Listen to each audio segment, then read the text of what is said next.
Muy bien, muchas gracias. Bueno, muy bien, muy buenos días para todos y todas. Sean bienvenidos a nuestro seminario institucional. Bienvenido Andrés Pinzón, bienvenido a su casa. Es un placer contar con su participación hoy en nuestro seminario. Les quiero, antes de comenzar en forma, quisiera solicitarles a todos nuestros asistentes que por favor mantengan sus eh, audífonos, se me olvidó la palabra, Micrófonos. sus micrófonos apagados para tener una mejor comunicación con Andrés.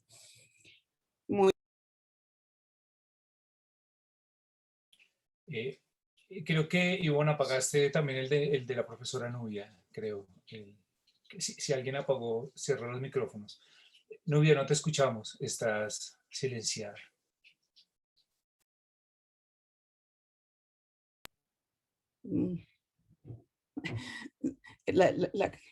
Cerrarme los micrófonos era un poquito, un poquito después para mí.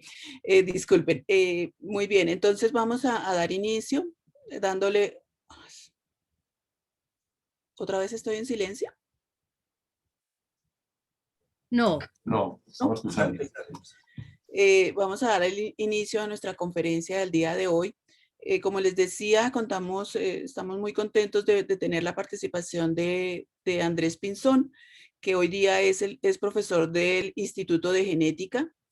Él es biólogo de la Universidad Nacional de Colombia, trabajó en sus inicios en el Instituto de Biotecnología, por eso digo que bienvenido de regreso a su casa. Es doctor en Ciencias Biológicas de la Universidad de los Andes.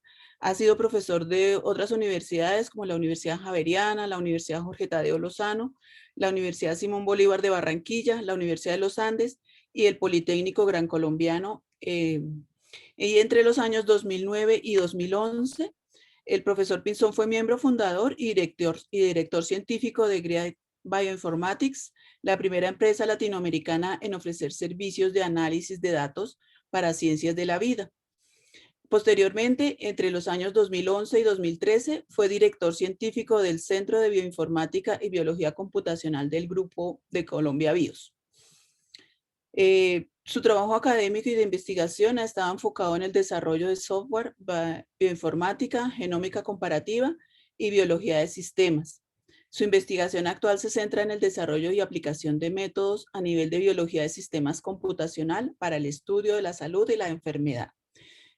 Realmente tiene una amplísima producción y por eso pues nos sentimos muy orgullosos de contar con él hoy en nuestra conferencia.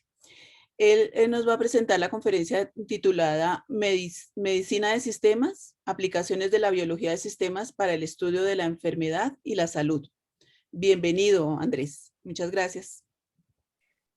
Profesora Nubia, muchísimas gracias por la invitación al profesor Emiliano Barreto, a Ivonne y a todo el equipo del Instituto de Biotecnología. Muchas gracias. Y bueno, a todos los asistentes, que ya vamos por 48. Voy a compartir mi pantalla.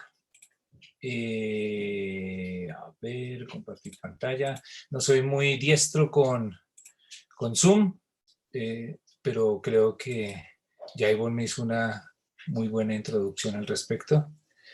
¿Y están viendo ustedes mi pantalla en este momento? Sí.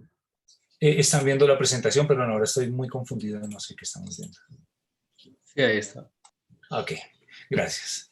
Bueno, entonces la idea, de nuevo, gracias, es que les quiero hablar un poco de qué es la biología de sistemas en general, qué es la medicina de sistemas, y me voy a enfocar particularmente en el trabajo que hemos hecho nosotros en el grupo en esta dirección, en esta área, y particularmente en un tema muy específico que es el estudio de enfermedades neurodegenerativas y particularmente Parkinson desde el punto de vista de biología de sistemas. La aproximación es muy divulgativa, he omitido muchos detalles técnicos, pero por favor, si alguno de ustedes requiere detalles técnicos y quiere profundizar más en en esa parte, siéntanse libres de hacerme las preguntas que consideren necesarias. Ok, una pequeña introducción de dónde me encuentro ahora. Yo estoy adscrito al Instituto de Genética desde hace ya 7 años y allí coordino el laboratorio de investigación en bioinformática y biología de sistemas. Somos 3 profesores realmente los que estamos coordinando el grupo y yo coordino una de las líneas, que es la línea de modelado computacional. La otra línea es en aprendizaje de máquinas en sistemas biológicos y hay otra línea que es la de estadística genómica, que están coordinadas por el profesor Juan David García Arteaga de Medicina y Liliana López Klein de Bioestadística. Entonces voy a hablarles algo muy específico de una de las líneas del grupo de investigación. Bien, esperamos que poder volver. Yo ya tengo ganas de volver al instituto y ya está bien la virtualidad.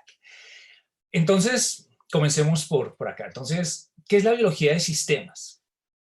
Básicamente, lo que hacemos en biología de sistemas es estudiar a los sistemas vivos desde el punto de vista de su comportamiento como sistemas, específicamente. Nosotros hablamos de sistemas, ¿cierto? Pues los seres vivos son sistemas realmente. Son sistemas que tienen partes que interactúan entre ellas.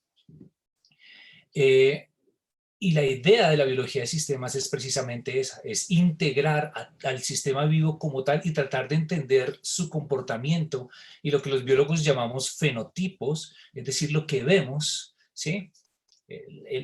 La particularidad que vemos en un sistema vivo, la queremos entender integrando la mayor cantidad de información posible. Entonces, por ejemplo, si ustedes ven aquí en la diapositiva, en una aproximación clásica, nosotros queremos estudiar un punto específico, en este caso en un ser humano, alguna particularidad, un fenotipo específico que estamos viendo. Generalmente en una aproximación clásica, lo que hacemos es enfocarnos en ese punto y tal vez en un gen específico que nos habla de ese punto y circunscribimos el estudio a esa dimensión nomás. Esto no es algo negativo ni es algo malo per se. Es una manera típica en que la ciencia ha ido avanzando con el tiempo.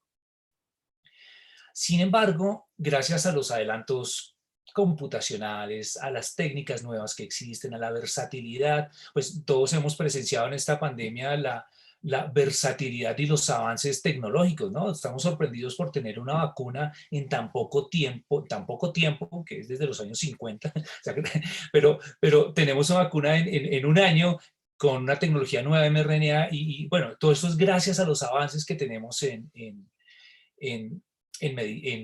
todas las áreas biológicas. Entonces, ¿qué pasa? En la biología de sistemas, en vez de centrarnos solamente en ese punto, tratamos de ver, bueno, claro, nosotros estamos viendo en ese punto el problema, o la enfermedad, o lo que quiera que sea, pero realmente esto de tener es el resultado de la interacción de muchos componentes. Entonces ustedes ven a la derecha de la pantalla que sí, si bien está ese punto, pero ¿qué tal si tenemos en cuenta todo lo que puede contribuir a lo que estamos viendo allí? Por ejemplo, la expresión del ADN. ¿Qué genes se están expresando en qué momento? También, ¿qué metabolitos están actuando? Es decir, en el metabolismo, qué cosas están activas y cuáles no están activas.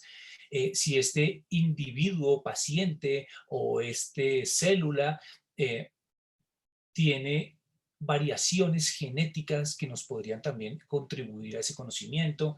En el caso de estar hablando de humanos, por ejemplo, qué hábitos alimentarios tienen, ese tipo de información, ¿no? Otra cosa muy importante, el microbioma. Parece rarísimo, pero nosotros podemos correlacionar cosas que suceden en el cerebro, las podemos correlacionar con la composición de bacterias que hay en el intestino de las personas. A eso le llamamos el microbioma gastrointestinal o del colon, como quiera que sea. Entonces, cuando hablamos de microbioma, realmente estamos hablando de lo que comúnmente se llama la flora intestinal, que es un término un poco raro, pero digamos que es más bien el conjunto de bacterias que existen en el intestino. Entonces, cosas tan dispares como así, la depresión, el Alzheimer, el Parkinson, tienen que ver con lo que hay en el microbioma. Sí, se ha encontrado que sí. Entonces, digamos que esto es parte de lo que hace la biología de sistemas, tratar de integrar distintas fuentes para explicar un fenómeno.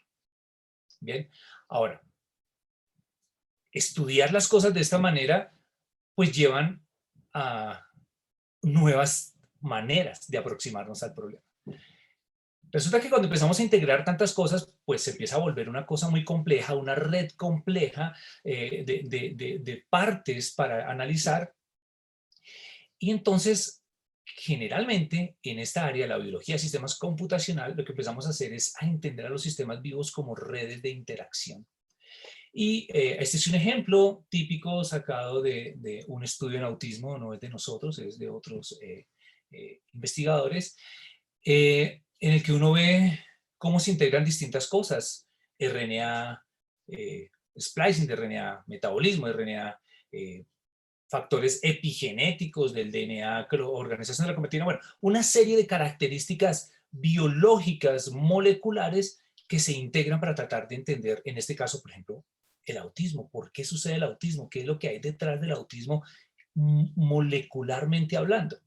Entonces nos aproximamos a este tipo de problemas como redes. Estudiamos las redes, cómo interactúan esas redes. Ahora les voy a hablar un poco más de eso.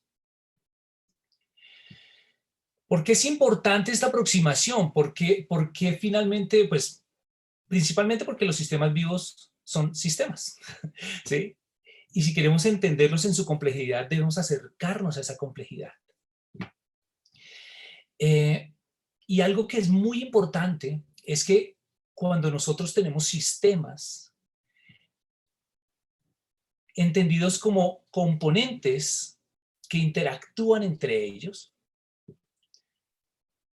de esa interacción surgen unas propiedades nuevas que no son fáciles de ver o no se pueden dilucidar estudiando los componentes por aparte. Ya voy a explicar esto mucho mejor. A esto se le llaman propiedades emergentes.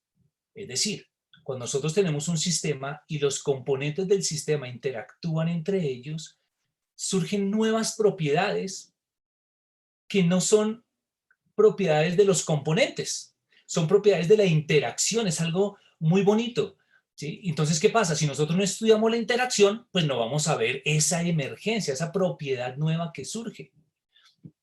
Por eso queremos estudiarlos de esta manera, porque finalmente lo que nosotros vemos en el mundo, en la vida, son las propiedades que emergen. Les voy a poner algunos ejemplos que pueden dilucidar esto.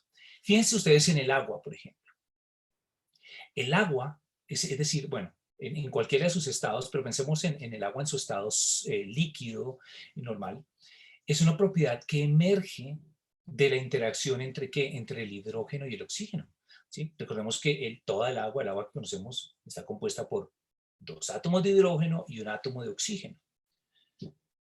¿Cuáles son los componentes? Pues el hidrógeno y el oxígeno. Yo podría pasarme, imagínense que un extraterrestre llega al planeta Tierra y de pronto ve una molécula de hidrógeno y una molécula de oxígeno. Uno podría estudiar esa molécula de hidrógeno toda la vida y la molécula de oxígeno toda la vida por separado y conocer sus propiedades y conocerla a fondo. Pero no es hasta que tú pones a interactuar 2 moléculas de hidrógeno y una molécula de oxígeno entre ellas que surge esa nueva propiedad que llamamos agua. Eso es una propiedad emergente que surge de la interacción de los componentes. Eso es lo que le gusta estudiar a la biología de sistemas.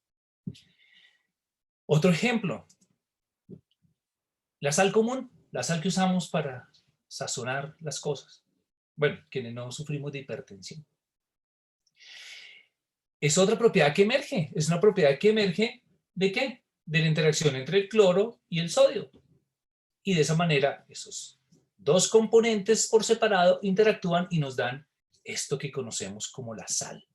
Esos son unos ejemplos muy sencillos de lo que es una propiedad emergente. Pero fíjense algo muy bonito, y es que la vida, los sistemas biológicos en todas sus manifestaciones, desde las bacterias, incluso los virus, que no se sabe si son sistemas vivos o no, ¿sí? Las bacterias, las plantas, los animales, toda la vida en todas sus manifestaciones son propiedades emergentes. Lo que nosotros vemos como vida es una propiedad emergente.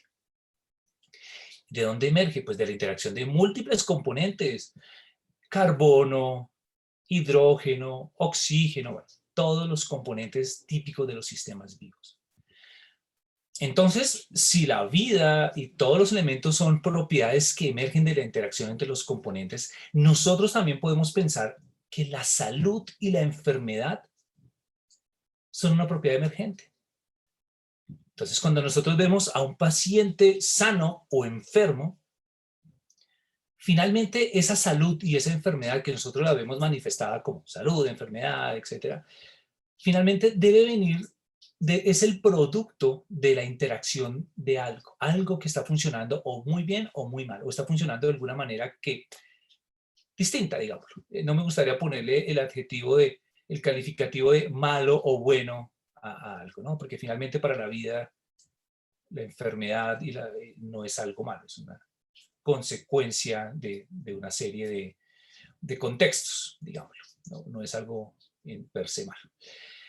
Entonces, la idea es que la salud y la enfermedad también se pueden estudiar desde el punto de vista de la emergencia. Entonces, lo que yo estoy viendo ahí, como Parkinson, como Alzheimer, como cáncer, o en otros sistemas, como una enfermedad de una planta, es finalmente una emergencia, es el fenómeno que surge de la interacción entre sus componentes. Y eso es lo que nos interesa a nosotros estudiar en el grupo de investigación. Y eso es lo que hacemos básicamente. Estudiamos a los sistemas vivos desde el punto de vista de redes de interacción con el fin de descubrir, de determinar, de predecir principalmente cuáles son los posibles mecanismos que llevan a ver eso que estamos viendo, esa emergencia. Y otros mecanismos emergentes que tal vez no son fáciles de ver y que nos pueden explicar por qué existe o no una enfermedad o cualquier otro fenómeno. Bien, entonces, pues esta aproximación, esta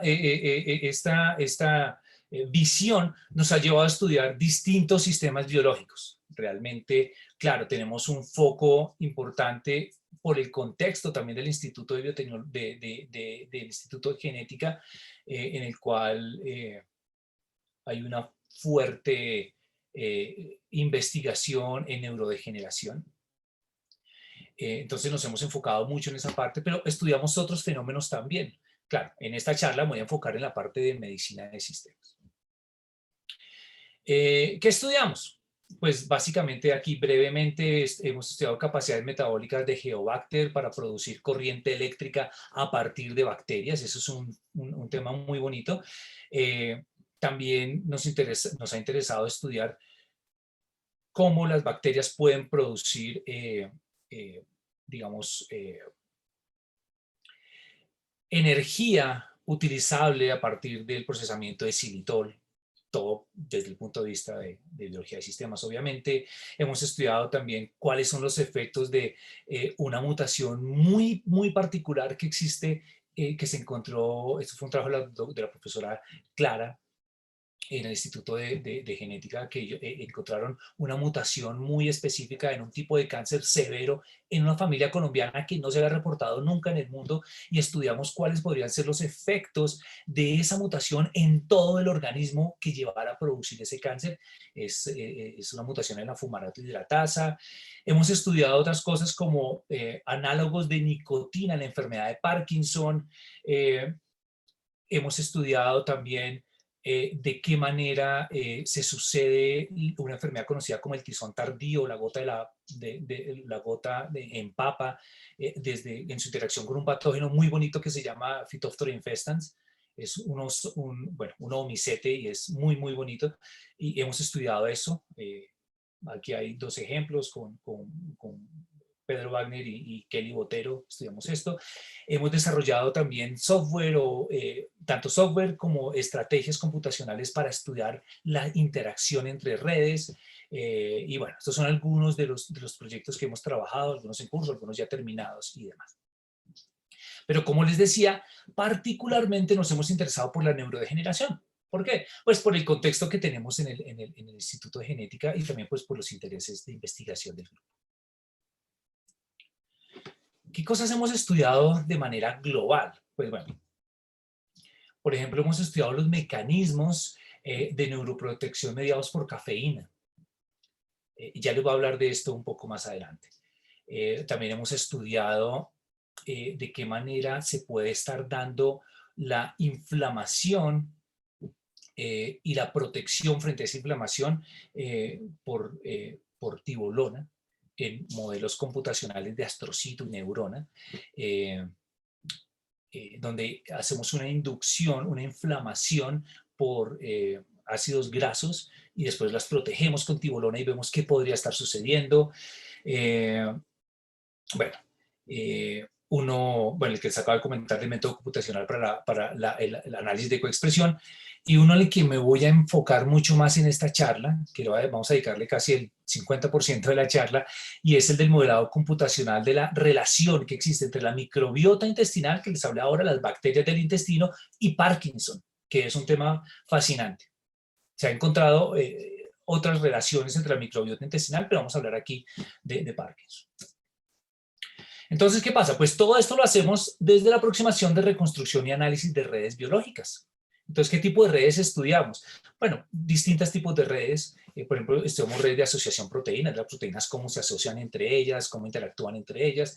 También redes de coexpresión de genes. Entonces, nosotros decimos, ok, cuando un gen se expresa, induce la expresión de otro, pero ese otro cuando se expresa inhibe la expresión de otro y generamos una serie de redes de ese tipo y tratamos a partir de eso de extrapolar información.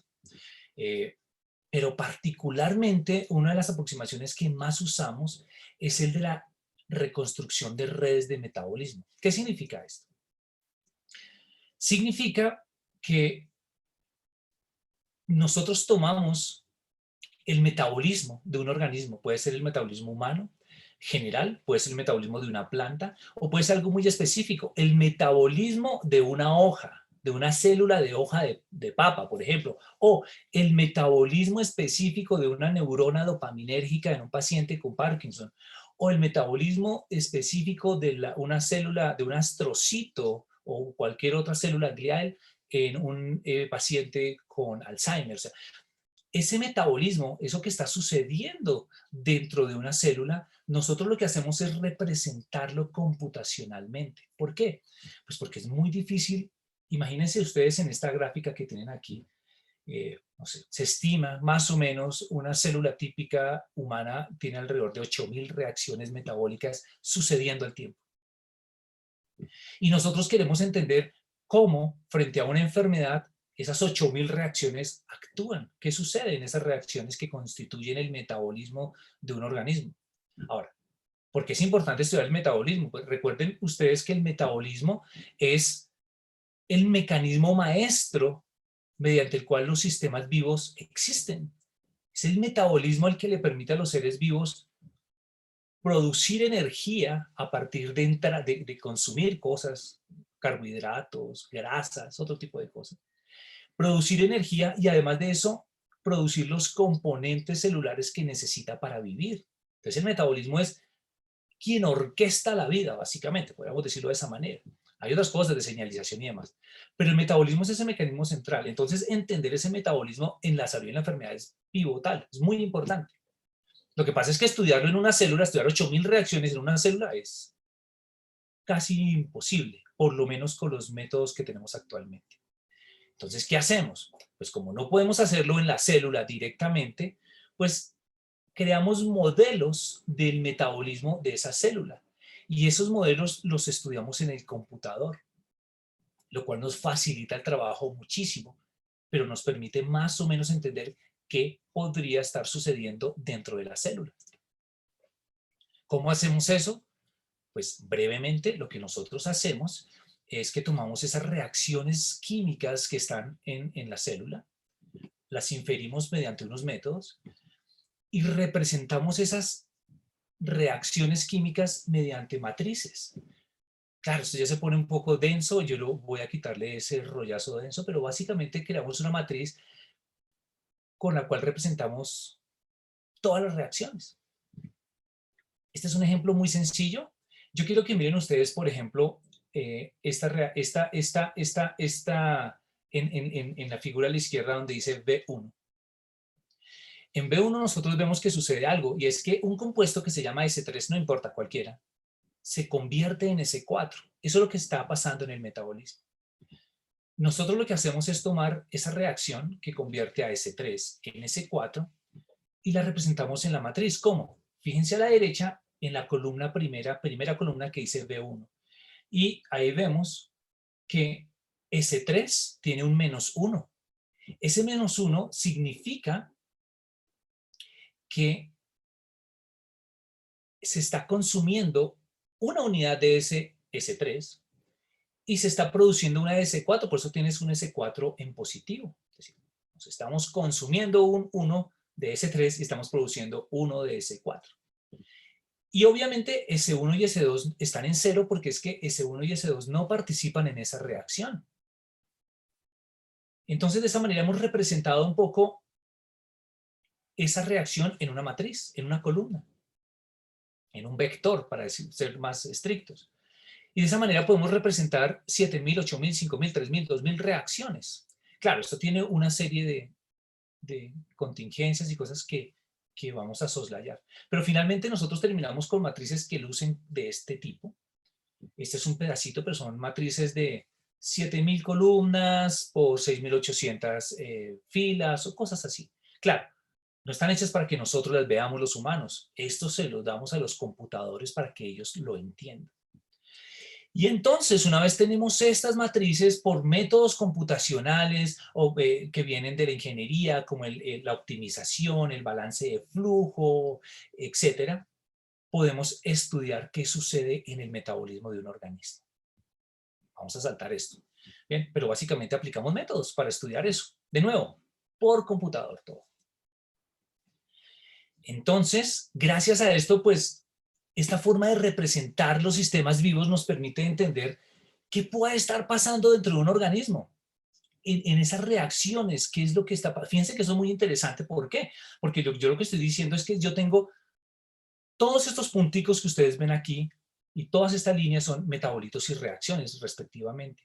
Y yo lo que quiero saber es, en una enfermedad, cuando todo esto está trabajando en conjunto, biología de sistemas, en conjunto, ¿qué cosas nuevas surgen de esa interacción?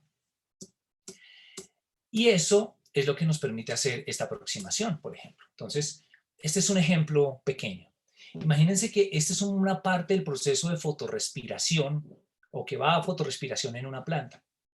Y nosotros podemos ver que esas flechas que ustedes ven más gruesas son los flujos que hay, o sea, la manera normal en la que este metabolismo actúa en una planta. Pero nosotros vemos una enfermedad y queremos saber qué pasa en la enfermedad, por ejemplo, 24 horas después, o 6 horas, o 12 horas. Entonces, con estos métodos computacionales podemos afectar ese metabolismo de ese modelo y podemos ver cosas como, por ejemplo, esta. Que a las 24 horas, reacciones que estaban prendidas después se apagan, por ejemplo. No sé si ven. Están más gruesas y después están más delgadas. Nosotros representamos esto como flujos. Y de pronto podemos ver qué pasa a las 72 horas después de una infección. Podemos ver que otras reacciones se prenden y se apagan. Entonces, esto es básicamente lo que nos permite hacer y ver un modelo computacional del metabolismo, donde vemos todo interactuando. Yo quiero resaltar algo. El hecho de ver cómo cambian unas reacciones y otras en unos momentos específicos en el tiempo son propiedades que emergen de la interacción de todas las reacciones. Aquí estamos viendo, no sé, 10, 12 reacciones, pero este cambio en el flujo de las reacciones es producto de la interacción de miles de reacciones. Eso es lo que nos permite ver la biología de sistemas que no podemos estudiar como con otras aproximaciones de viendo solo una reacción, sino todas en su conjunto. Ok, entonces, ¿cómo comenzó todo esto? Este es un estudio que a mí me gusta mucho siempre relatar, porque fue el primer trabajo que hicimos en el grupo de investigación hace 7 años cuando yo entré a la universidad. y fue nuestra primera aproximación al estudio de Parkinson. Resulta que algunos estudios desde los años 80 empezaron a mostrar algo muy interesante, y es que las personas que consumían altos niveles de nicotina,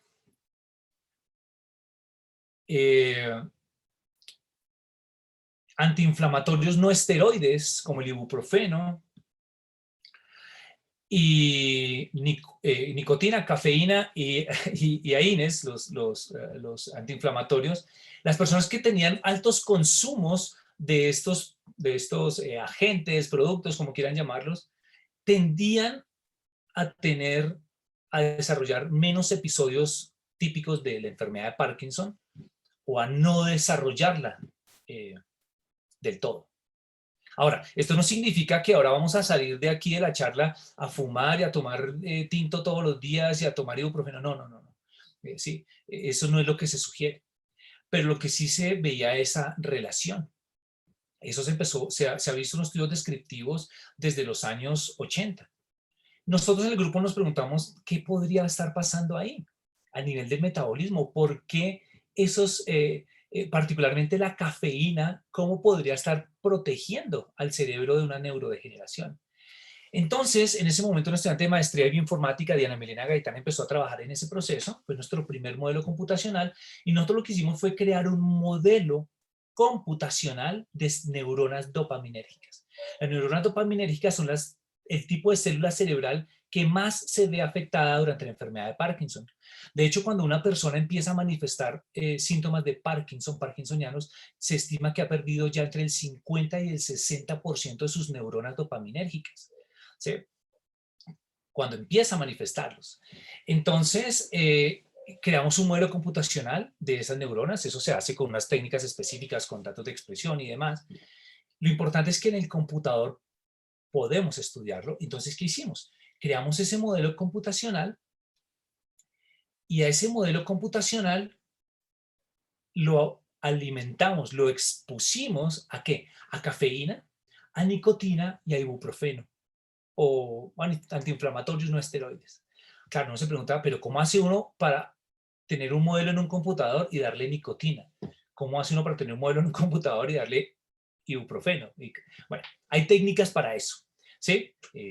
Uno estudia los metabolitos, cómo se metabolizan en el hígado, cuáles llegan al cerebro, cuáles pueden pasar la barrera hematoencefálica y cuáles podrían entrar en contacto con la célula, digamos, y qué receptores hay en la célula. Digamos que hay técnicas para eso, muy bonitas, pero que se escapan un momento a lo que queremos hablar hoy.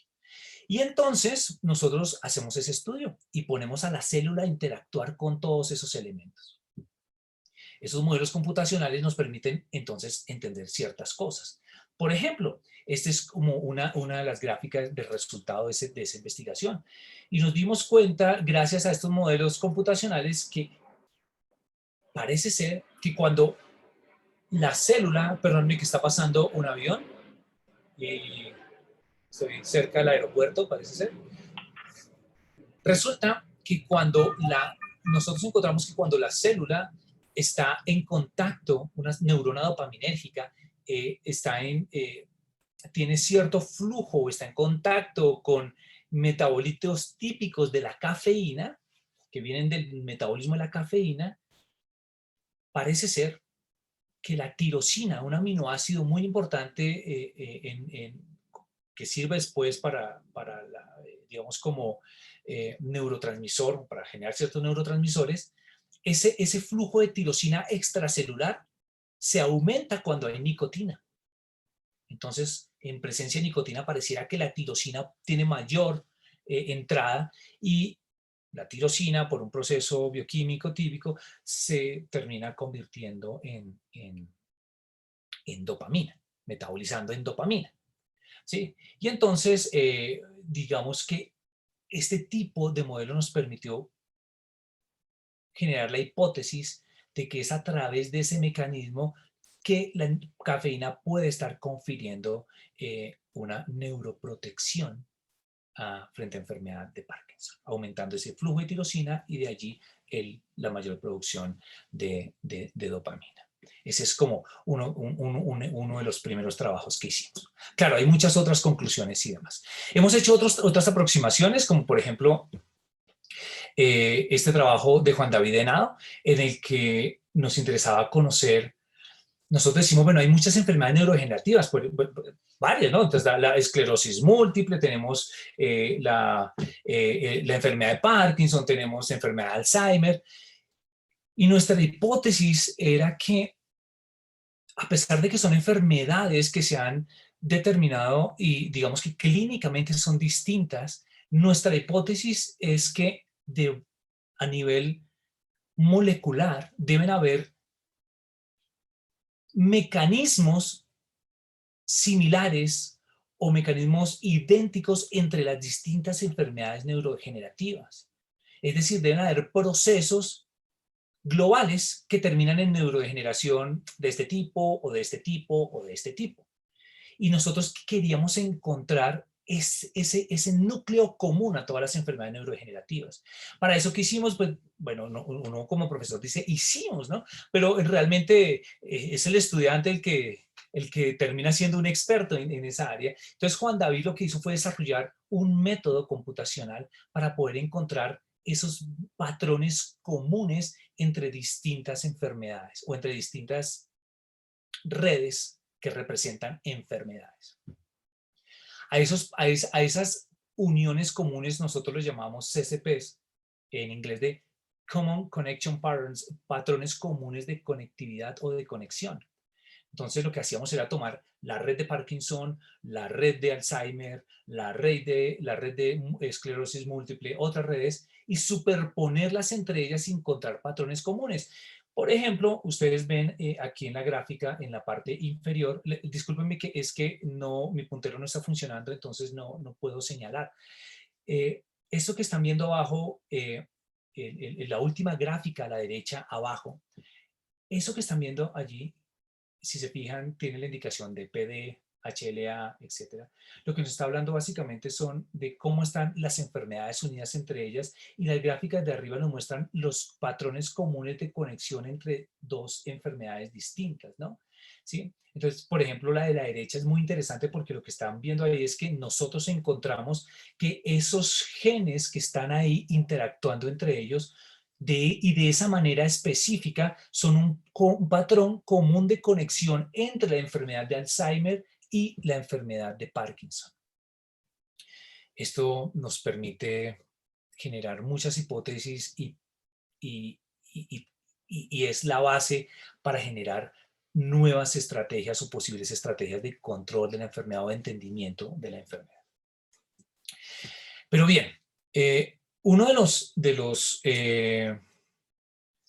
ustedes están viendo están viendo mi diapositiva actual, es que yo veo en negro aquí. Está negro. Nosotros también, Un negro, Andrés. Andrés. Ya, ok, listo. Ok, bien. Entonces, bueno, quedan 15 minutos más o menos para esta parte. Voy a ir un poco más rápido con esta. Esta es como una de las tesis las que estamos trabajando, uno de los trabajos que tenemos en este momento y que es muy interesante. Básicamente lo que estamos haciendo es esto, un modelado computacional de la relación entre la composición bacteriana del intestino y la enfermedad de Parkinson. Pero la enfermedad de Parkinson vista como ¿qué? Como las neuronas dopaminérgicas y el astrocito, ¿cierto? Más bien, la relación entre el intestino y el cerebro. ¿Cómo están relacionadas estas dos cosas y cómo esto puede llevar a la enfermedad de Parkinson? Básicamente lo que ha sucedido es que, a ver, miremos a ver qué pasa aquí. Es que no sé por qué están como en negro, pero bueno. Básicamente lo que se ha encontrado, solo falta, es una diapositiva que no se puede ver con unos papers aquí, pero básicamente lo que nos dice lo que se ha encontrado a nivel mundial es que al menos 18 estudios han encontrado que sí existe una relación entre la composición de las bacterias y la enfermedad de Parkinson. ¿Qué significa esto? Que cuando uno compara a los pacientes con Parkinson versus personas sanas, uno se da cuenta que el tipo de bacterias y la proporción de bacterias es distinta entre los pacientes y los controles. Ahora, que si esto es una causa o es una consecuencia es algo que hay que averiguar. pero sí se halla esa relación característica. Ya les digo, esto se ha hecho por lo menos en 18 estudios en el mundo y nosotros iniciamos este mismo estudio aquí en Colombia. ¿Sí? Entonces, básicamente la relación, ¿cuál es? La relación es que uno tiene bacterias en el intestino. Esas bacterias tienen una actividad metabólica súper importante. Si uno piensa que las bacterias son malas o, no sé, están ahí, pero las bacterias realmente son fundamentales para la vida y nosotros los seres humanos somos casi que completamente bacterias, ¿sí? Entonces se estima que el 80% de lo que somos humanamente, de lo que nos vemos visualmente, es bacterias. Entonces las bacterias realmente, y sobre todo las del intestino, tienen un papel fundamental porque ellas generan metabolitos, generan compuestos que nuestro cuerpo absorbe y determinan actividades fisiológicas en última instancia y moleculares. Entonces, ¿qué pasa? Tenemos el intestino con bacterias y esas bacterias, dependiendo de muchos factores, la alimentación, el estrés, medicamentos, esas bacterias pueden variar en nuestro intestino y cuando ellas varían, los productos que generan varían también. Y esos productos que generan al variar van a nuestro torrente sanguíneo y una vez que están en nuestro torrente sanguíneo, podrían ir al cerebro y afectar nuestras neuronas. Y esto no es una hipótesis, esto se ha comprobado de cierta manera.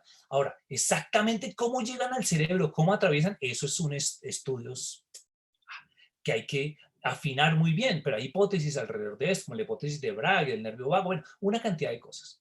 Pero ese es como el esquema general del asunto. Entonces nosotros nos preguntamos si esto mismo estaría pasando en los pacientes en Colombia y qué características en Colombia. Entonces, ¿por qué es importante estudiarlo a nivel regional? Porque uno diría, pues si ya lo hicieron en China, ya lo hicieron en Estados Unidos, ya lo hicieron en Europa, ¿para qué en Colombia? Claro, es súper importante. ¿Por qué? Porque las poblaciones, cada población tiene particularidades genéticas distintas, un acervo genético distinto, ¿sí? No más en Colombia, ustedes miran en Colombia, las características genéticas de lo que llamamos comúnmente paisas es muy distinta a los que vivimos aquí en la región más del altiplano cundiboyacense. Genéticamente somos distintos a pesar de ser colombianos y mucho más si lo vamos a comparar con la población palenquera, por ejemplo en Cartagena. Somos muy distintos entre nosotros y nosotros con respecto a las poblaciones europeas somos súper distintos también. Además comemos cosas distintas, ¿sí? Fíjense que nuestros indígenas, ¿con qué diversificaban su microbiota? No era con yogur griego, era con chicha, ¿sí? Era con chicha y masato. Eso es lo que diversificaba. Entonces, nuestras composiciones bacterianas son distintas, nuestra alimentación es distinta y las dinámicas pueden ser distintas. Por eso es importante entender eso. Entonces, lo que nosotros hicimos fue plantearnos todo un estudio donde identificamos pacientes con Parkinson, controles, eh, eh, tomábamos datos de ahí, yo les voy a explicar un poco acerca de esto, identificábamos qué bacterias tenían, clasificábamos esas bacterias taxonómicamente, hacíamos análisis de esa diversidad de esas bacterias, generamos modelos computacionales de cada una de esas bacterias y bueno, y demás. Voy a explicarles un poco más en detalle qué fue lo que hicimos.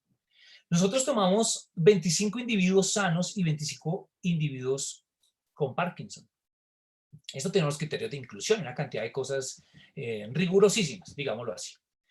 Y lo que hicimos fue identificar qué bacterias había en los individuos sanos y qué bacterias había en los individuos con Parkinson.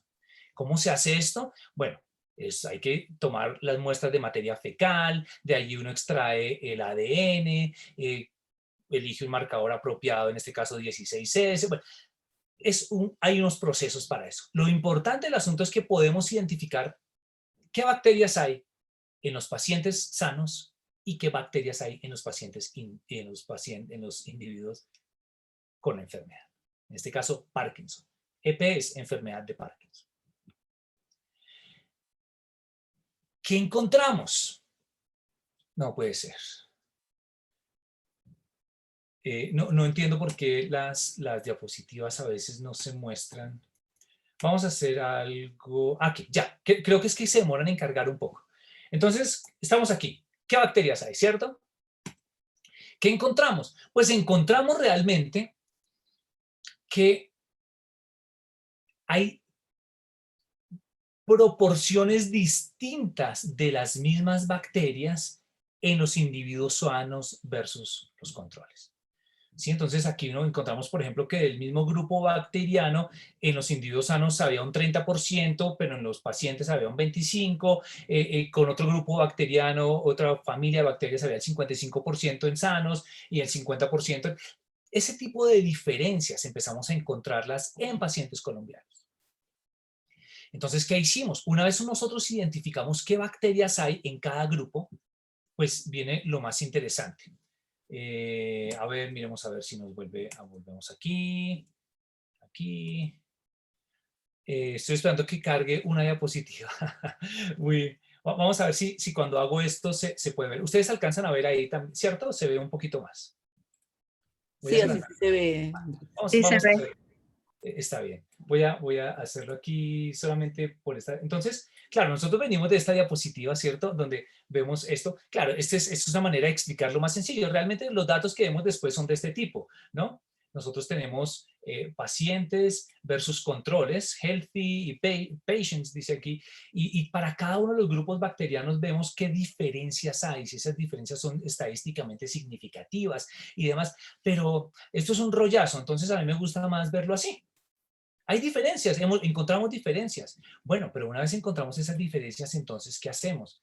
Bueno, ya que sabemos qué bacterias hay en individuos sanos versus controles, ¿qué tal si hacemos modelos computacionales del metabolismo de cada una de esas bacterias? Y aquí lo representamos así. Pero además de eso, hicimos modelo computacional también del cerebro humano. Entonces, tenemos modelo por cada bacteria, por cada familia bacteriana, y tenemos modelo de las neuronas dopaminérgicas, de la neurona dopaminérgica y de astrocitos en humanos. Y entonces una vez tenemos estos modelos computacionales, viene algo muy interesante. Bueno, pongámoslos a interactuar como sucedería en la vida realmente. Bueno, pero antes de eso, ¿qué hacemos? Resulta que cuando nosotros tomamos todos estos datos de los pacientes con Parkinson y los controles, nosotros tomamos muchos datos, sanguíneos y bueno, otras cosas, pero también de las dietas. ¿Qué dietas tienen los pacientes? Cada uno de los pacientes. Entonces, cuando generamos los modelos, estos modelos, ¿qué hacemos? Tomamos estos modelos y los alimentamos con las dietas que los pacientes nos dijeron. Entonces, tenemos para cada modelo la dieta del paciente. Claro, una dieta que durante un tiempo, etcétera. Y entonces esos modelos decimos, bueno, este paciente que tiene estas bacterias con este metabolismo se alimenta de esta manera y le damos esos alimentos computacionalmente a cada uno de los pacientes y de esa manera ponemos entonces, después de que tenemos los modelos alimentados con su dieta específica, los ponemos a interactuar todos con todos en unas enormes redes de interacción. ¿Sí? Todo esto, claro, de manera computacional, porque no hay otra manera de hacerlo, digamos, y que tenga un sentido. Una vez hacemos esto, pues esta aproximación nos permite entender qué propiedades emergen de esa interacción. ¿Qué propiedades emergentes? Bueno, por ejemplo, como que hay diferencias en las concentraciones de ciertos metabolitos, como el propionato. Entonces aquí vemos, por ejemplo, unos resultados que dicen, mira que los flujos metabólicos de propionato y la concentración de propionato es distinta en los pacientes versus los controles. Y en el acetato también. Empezamos a ver estas cosas que surgen de la interacción de todos estos componentes. Vemos diferencias en las concentraciones y flujos de acetato, en isobutirato también, en lactato y en otros metabolitos también. ¿Qué pasa? Pues que finalmente todo esto nos permite predecir los mecanismos y las características moleculares que están detrás de una enfermedad como el Parkinson. Ahora, puede ser otra, puede ser Alzheimer, puede ser el tizón tardío de la papa, o puede ser cáncer, o puede ser cualquier otra enfermedad. ¿Sí? Finalmente, ¿qué cosas hemos concluido, digamos, gracias a esta aproximación? Bueno, por ejemplo, que hemos encontrado que existe, y eso es típico esto no se ha reportado en los otros 18 estudios a nivel mundial. Solo en Colombia hemos encontrado que esta familia, Peptostreptococcacea, está aumentadísima en pacientes con Parkinson en Colombia. En los controles hay muy pocos. Y en pacientes en Colombia, solo en Colombia, están súper aumentadas. También hemos encontrado que un aminoácido como la glicina, pero la glicina producida por las bacterias, no la que viene del consumo, sino la que producen las bacterias producto de su metabolismo, está aumentada en los individuos sanos. ¿Cómo sabemos esto? O cómo lo hemos predicho, más bien, gracias a los modelos computacionales y la interacción entre todos esos componentes. Es algo que ha surgido de esta investigación. Entonces, fíjense que esto es algo que nos permite la biología de sistemas en un tema muy específico que podemos extrapolar a muchas otras cosas. Ahora bien, esto no lo hacemos nosotros solos, ¿sí? Esto se hace con colaboradores. Particularmente nosotros colaboramos muchísimo con la doctora Janet González del Laboratorio de Bioquímica Estructural y Bioinformática en la Universidad Javeriana, del Departamento de Nutrición y Bioquímica. Y bueno, pero perdónenme 2 minuticos antes de terminar. Les quiero comentar algo que es muy interesante, y es que nosotros tenemos alrededor de 25, 27 producciones en este tema específico. Digo, bibliografía. Papers. Sí. Y toda esa información estaba dispersa por ahí. Y los modelos y todo. Entonces, con la doctora González, lo que hicimos fue desarrollar una plataforma que nos permitiera integrar todos esos datos para que la gente pudiera verlos y trabajar con ellos. Y desarrollamos esta plataforma que se llama ANSEP. Bueno, aquí les vamos a mostrar rápidamente qué hace esta plataforma, pero en esta plataforma todos los estudios que nosotros hemos realizado, los modelos computacionales, los datos biológicos están integrados en esta plataforma. Y en esta plataforma cualquier investigador puede entrar y hacer análisis, por ejemplo, en Astrocito, puede correr los análisis que nosotros corremos como los análisis de FVA, correr esos análisis, yo estoy corriendo aquí en tiempo real las cosas, ver estos resultados de distintas maneras, ¿sí? Por ejemplo, aquí, este se demora un poquitico en cargar. Básicamente, ¿qué es lo que hacemos aquí? Todos estos análisis que yo les he dicho que nosotros los hacemos y que corremos computacionalmente, lo que hicimos fue crear esta interfase web para que cualquier investigador pueda correr sus análisis, tomar datos de expresión, datos metabolómicos, datos proteómicos, contextualizar estos modelos neuronales y poder generar estos mismos resultados u otros resultados. Entonces, lo que ustedes están viendo aquí es básicamente un análisis de FBA, de estos flujos metabólicos en uno de los modelos computacionales que nosotros desarrollamos como parte de estas colaboraciones, y ustedes pueden ver cuáles son las rutas que se prenden y se apagan en una enfermedad específica aquí en este sistema. Entonces, la idea es que estamos integrando todo acá para que no queden ruedas sueltas por ahí, descontextualizadas y todo. ¿Qué nos falta subir aquí? Los datos, por ejemplo, porque no hemos terminado el trabajo con Joana de microbiota intestinal, pero bueno, es algo que tiene que venir aquí también. Esto era todo lo que les quería contar. Muchísimas gracias y pues bueno, estoy abierto como a sus preguntas. Gracias.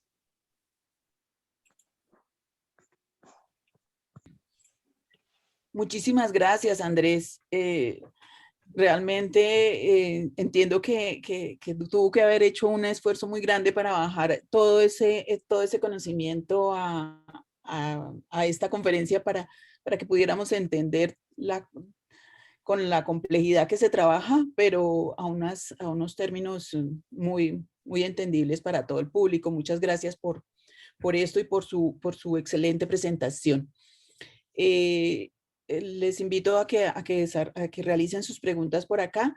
Me queda una frase que decía mi mamá, y es que somos lo que comemos, ¿no? Entonces, o sea, claramente estos estudios demuestran que todo está relacionado, que podemos establecer redes en todos nuestros aspectos. Quisiera yo preguntarle, Andrés, ¿cómo se seleccionan las propiedades emergentes que son relevantes cuando se hace un estudio de estos? O sea, cómo dentro de toda esa gran maraña de redes, cómo se define cuál es la más importante o cómo se selecciona eso? Eso es lo más interesante, Nubia, porque claro, la idea es que tenemos por ejemplo, nuestro modelo computacional de astrocitos y de neurona tiene cada uno alrededor de 2000 reacciones, más o menos. Ujú.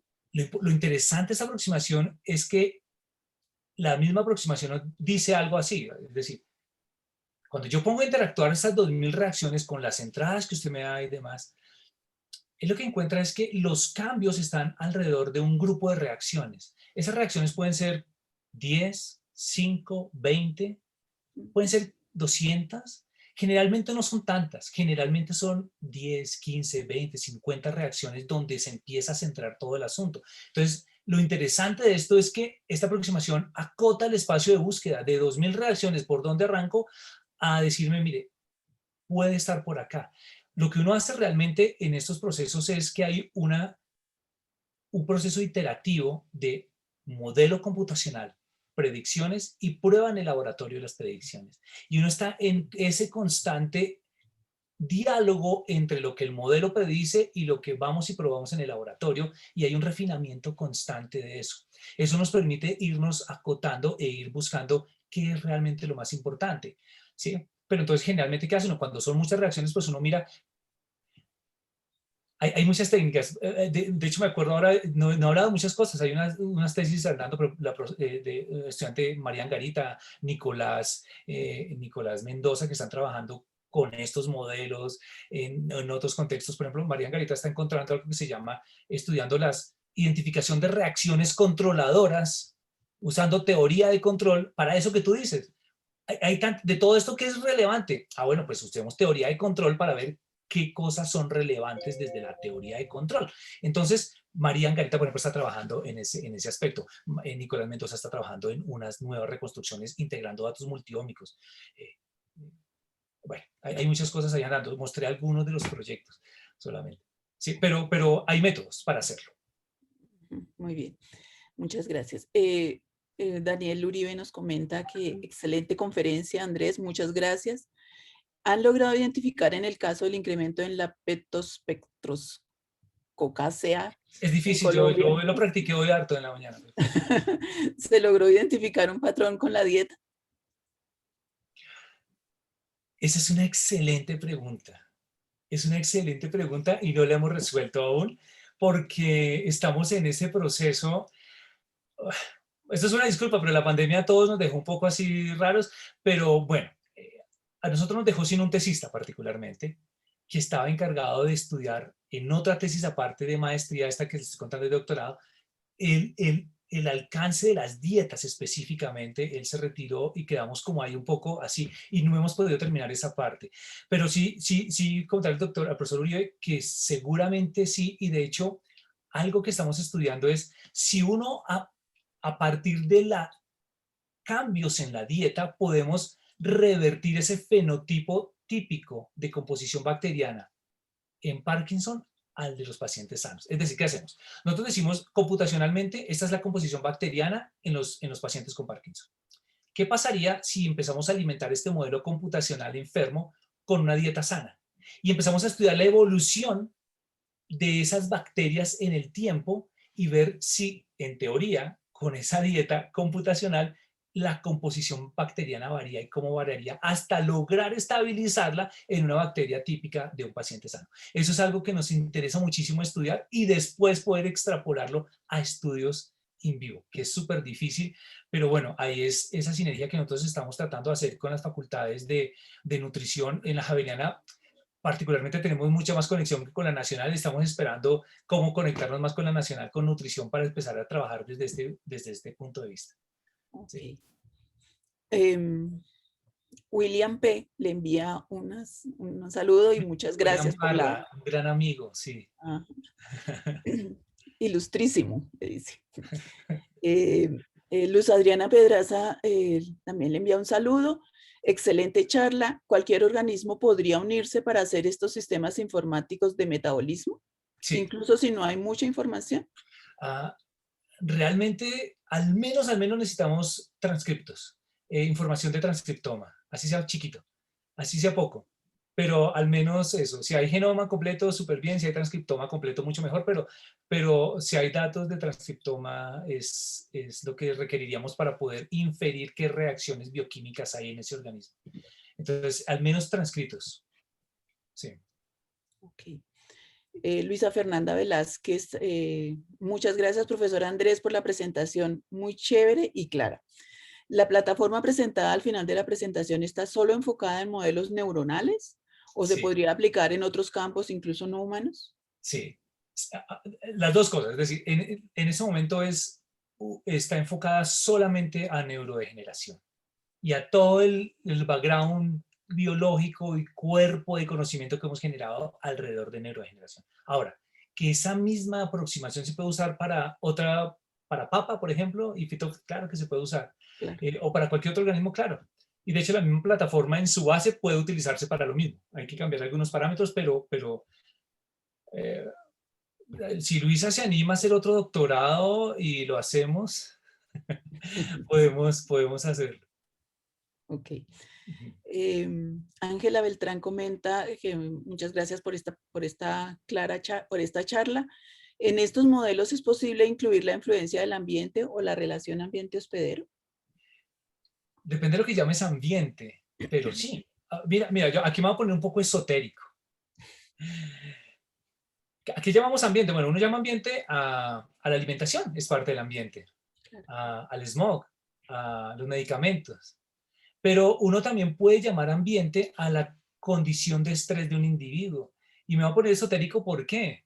En parte, pero todos sabemos y ya está constatado por la ciencia que nuestra actitud mental, nuestros estados funcionales revierten en nuestro estado hormonal. ¿Qué significa? Una mente estresada, por ejemplo, inunda o preocupada o enojada, inunda su cuerpo de cortisol. Y los efectos del cortisol en el metabolismo son muy conocidos. ¿Sí? Uno podría estudiar eso. Eso está estudiado desde otro punto de vista. Yo nunca he visto esos estudios desde el punto de vista que nosotros lo hacemos. Pero una mente tranquila, sana, feliz, inunda su cuerpo de de neurotransmisores mucho más positivos y buenos, como por ejemplo la serotonina. Y los efectos de la serotonina sobre el metabolismo celular son muy conocidos. Entonces, sí se puede ver el ambiente desde distintos puntos de vista e integrarlo en los modelos. Sí, claro que sí. Pregunta Adriana Ochoa Fandiño que si han iniciado estudios sobre la pérdida de memoria como secuelas del COVID-19.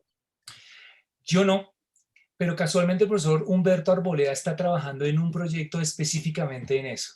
Y la idea es, claro, nosotros entrar a apoyar desde el punto de vista de estos modelos. Re bonito, súper interesante. Sí. La profesora Sonia Ospina le envía un saludo. Muchas gracias por la presentación. ¿Han podido hacer la comprobación de los resultados bioinformáticos con individuos o pacientes? No, no, no, no. Estamos en la etapa de predicción. Ahora bien, ¿cómo probar esto en el laboratorio? Es más o menos difícil porque hay que someter pacientes a dietas y un seguimiento durante un tiempo. No es fácil, pero no lo hemos hecho y seguramente creo que no lo vamos a alcanzar a hacer en esta tesis. Vamos a llegar al punto de predecir, tal vez probar algunas cosas in vitro, en células específicas, en líneas celulares dopaminérgicas y de neuronas y astrocitos, pero en individuos es algo que tenemos que hacer. Okay. Pero no, en este no lo logramos hacer seguramente y habrá que hacerlo. Sí. Más Es muy complejo, es muy complejo. Sí. Aquí hay una pregunta que hace Ángela Beltrán y es ¿qué diferencias se encontraron entre las poblaciones que ya habían realizado esta evaluación y la población colombiana? ¿Ya pudieron hacer esa Ok. comparación? Hay varias, espero no haber cerrado la presentación de Johanna. A ver, estoy abriendo otra presentación aquí, pero hay varias, pero particularmente, digamos, lo más interesante de la presencia de esta familia es esta que está aquí.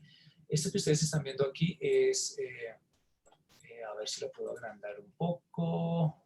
Aquí básicamente lo que estamos viendo, está un poco pixelada, perdón, pero lo que ustedes están viendo es en cada columna las familias bacterianas que se han reportado en los otros estudios, y en la última columna, que dice Current Study, es lo que hemos encontrado nosotros, si está a la alta o a la baja, y qué diferencias hay con los otros estudios, ¿sí? O si hay presencia o ausencia. Pero sí hemos encontrado muchas diferencias. Pero en general no puedo decir que realmente no hay diferencias en el sentido de que hayan nuevas especies, excepto la que les acabamos de decir, que es muy particular, que solo la hemos visto aquí en Colombia. De hecho, nosotros llegamos a esa inseguridad, ¿no? Dicen, ¿será que nos estamos equivocando? Porque es que 18 estudios ninguno lo ha reportado y nosotros las encontramos. Y lo hemos repetido, no, ahí está, no hay nada que hacer, está solo aquí, por lo menos. Entonces, estamos segurísimos de que está aquí. Es la única que hemos encontrado presencia-ausencia. El resto son o que están aumentadas o disminuidas en distinta proporción, o que en otros estudios han encontrado que están aumentadas en pacientes y nosotros encontramos que están disminuidas en pacientes. Ese tipo de diferencias. Pero presencia-ausencia, solo esta que les acabo de comentar. Pues muy bien, súper interesante, Andrés, el tema. Yo me sueño, o digamos, pienso que ustedes pueden llegar a establecer un kit de diagnóstico para una enfermedad como Parkinson o cualquier otra de estas enfermedades, estableciendo, si se presenta un cierto microorganismo o una cierta microbiota, podemos inferir que el paciente puede desarrollar la enfermedad. O sea, claro, es una maravilla, un kit de esa es la diagnóstico idea, es poder, pudiera sí, hacerlo. claro, tienes toda la razón. Si nosotros podemos definir para la población colombiana, claro, nuestro DNA aún es muy pequeño, podemos extrapolar esto mucho más, pero si nosotros logramos identificar eso, es decir, utilizar la composición bacteriana como marcador molecular temprano de la predisposición a sufrir de Parkinson, pues sería fabuloso que lo lográramos hacer. Sería fabuloso. Esa, Sí, sí. esa es la Esa proyección, yo es la creo, ¿no? proyección, sí. Ok. Bueno, pues muy bien, muchísimas gracias, Andrés. No, pues no le vamos a quitar más tiempo.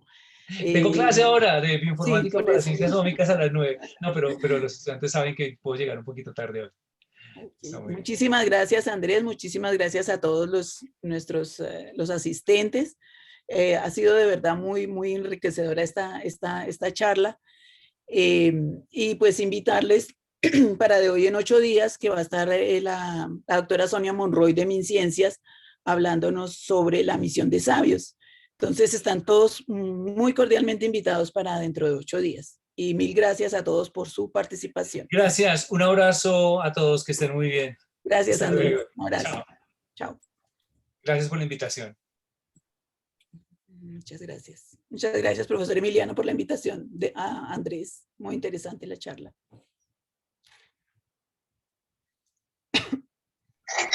Muchas gracias.